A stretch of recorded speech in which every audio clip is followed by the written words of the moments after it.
Welcome to Kenton's videos. Enjoy the video. In this video, I will explain how to make a frozen margarita. First, let's gather our essential ingredients. You'll need about 2 ounces of good quality tequila, 1 ounce of fresh lime juice, and 1 ounce of orange liqueur like triple sec or cointreau. For sweetness, add about 1/2 to 3/4 of an ounce of agave nectar or simple syrup. Don't forget approximately 2 cups of ice per serving to achieve that perfect frozen consistency. Now let's get blending. For the best results, always add your liquid ingredients to the blender first. This helps the blades catch and crush the ice more smoothly. Then, add about 2 cups of ice per serving. Blend on high until the mixture reaches a smooth, slush-like consistency. It usually takes about 2 to 4 minutes. Remember, don't overblend.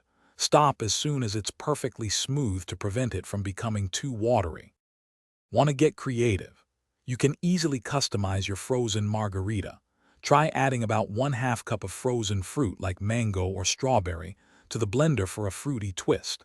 Adjust the agave nectar or simple syrup to make it sweeter or tartar, depending on your preference.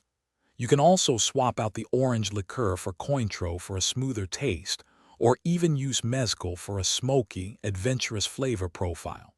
The possibilities are endless. Finally, it's time to serve and enjoy your delicious creation. Carefully pour the freshly blended margarita into your prepared, salt-trimmed glasses. For a beautiful presentation, garnish each glass with a fresh lime wedge or a lime round. To keep your drink extra frosty, you can even chill your glasses in the freezer for about 15 minutes beforehand. Serve immediately and savor every icy, refreshing sip. Thanks for watching. Consider subscribing if we helped you.